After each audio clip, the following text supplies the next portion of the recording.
Welcome to the second section of the Francistown Heritage Museum virtual tour.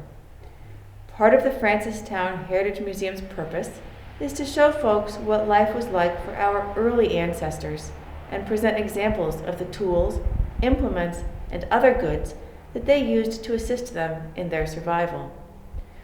We hope people visiting the museum or viewing this virtual tour will gain a better understanding of their heritage and an appreciation of the hardships faced by their ancestors.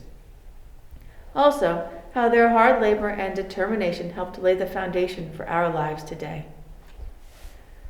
When our ancestors were first settling Francistown, the priorities were shelter and food, but neither was possible without some degree of commerce. It was not necessarily business as we think of it today, as much of it took place was by bartering. One of the first items of commerce was the need for building sawmills. They needed lumber to build their homes and barns for livestock. It was also necessary for everything from building wagons to caskets. Trees as a whole led a precarious existence back then, as they were cut down to supply sawmills, to provide firewood, and to clear land for crops.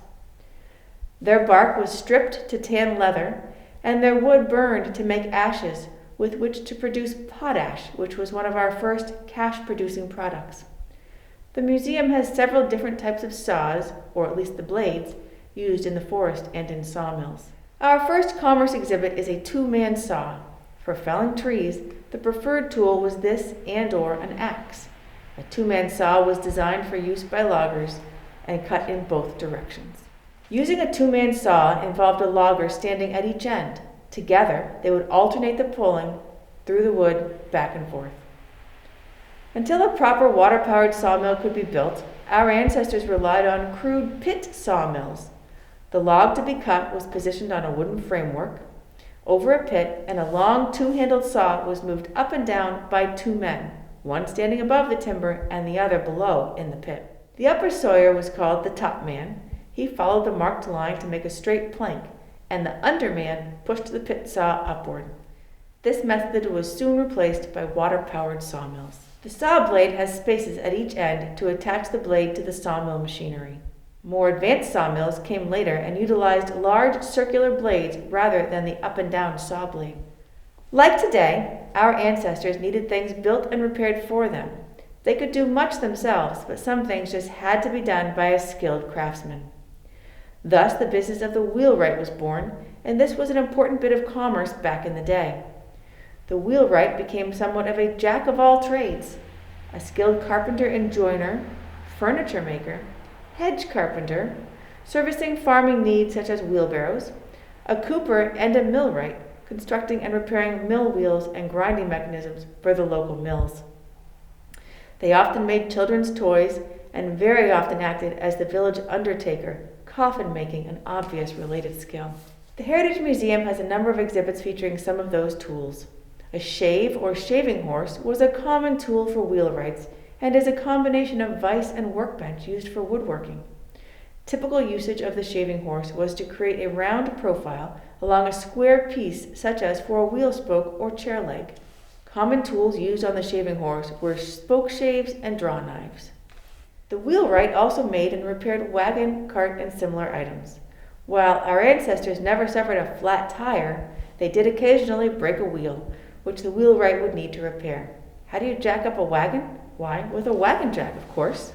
The wheelwright might have a replacement wheel arc already made up in his shop, as fitting a new arc in a wheel was a long and laborious task. Another task that was both necessary and income-producing was the winter ice harvest. The blocks of ice were not only used locally for refrigeration purposes, but large quantities were sold and shipped to Boston and elsewhere. Harvesting of ice consisted of cutting large blocks of ice from the pond. The steps involved ice saws to cut the pond into blocks, ice chisels.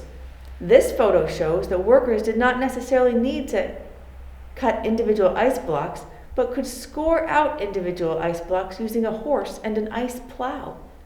The lines scored in the ice by the ice plow are clearly visible in the photo. It was into these lines that a man with a heavy ice chisel would jam the tool between two ice blocks and pop them apart. Back at the ice house, handling cold blocks of slippery ice was made much easier with the use of ice tongs. In our ancestors' time, products were stored and shipped mainly in wooden crates and barrels. Barrel making was a skill left to the commercial coopers. The shave horse, previously discussed, was a favorite tool of the coopers who would shave the barrel staves on them. Many of the coopers' tools are found in the museum exhibits for the wheelwright and the ironmonger or blacksmith.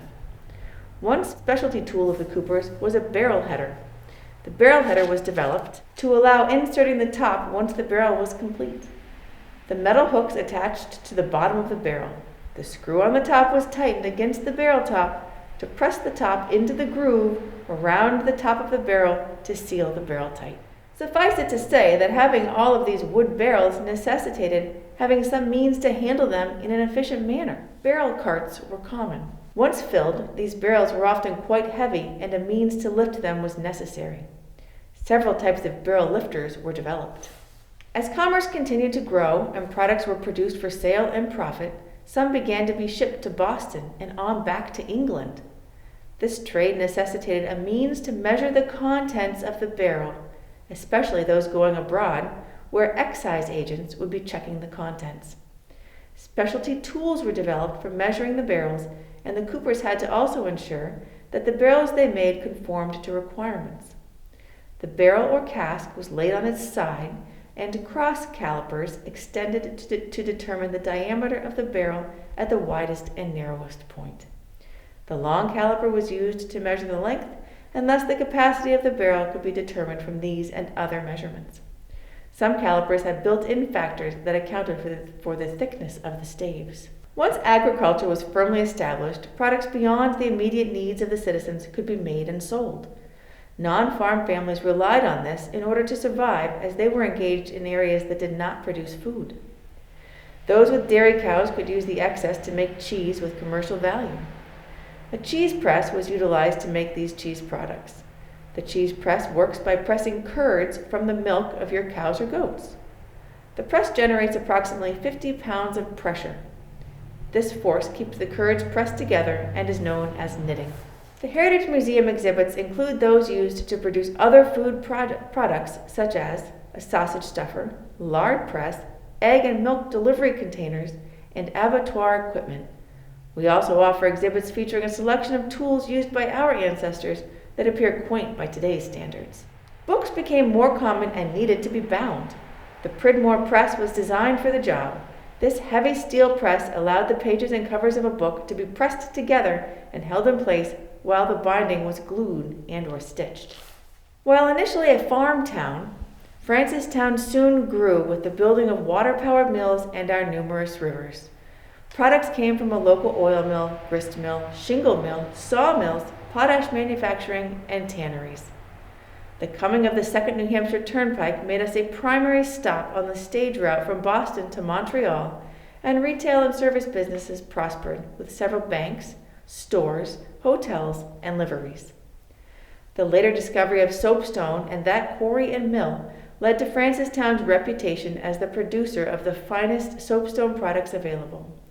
The Francistown Academy was a renowned educational institution that graduated future noble statesmen. An example of a local merchant was the Francistown General Store.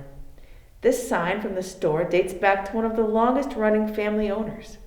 Israel Vadney and his family operated this business for some 40 years, and a descendant still resides in Francistown today. Until recently, this store was the second oldest continuously operating store in the United States. This has been a snapshot of the Heritage Museum's exhibits related to the commercial business of our ancestors in Francistown. There are over 100 such commerce exhibits, so please do stop by. There's no admission charge, and you may be surprised at how enterprising the folks of the 17 and 1800s really were. We invite you to view the remaining 4 virtual tour segments that deal with the agriculture of the time, domestic life, firefighting, and transportation. Thank you for watching this segment of the virtual tour of the Francistown Heritage Museum. We look forward to having you visit us in the coming year.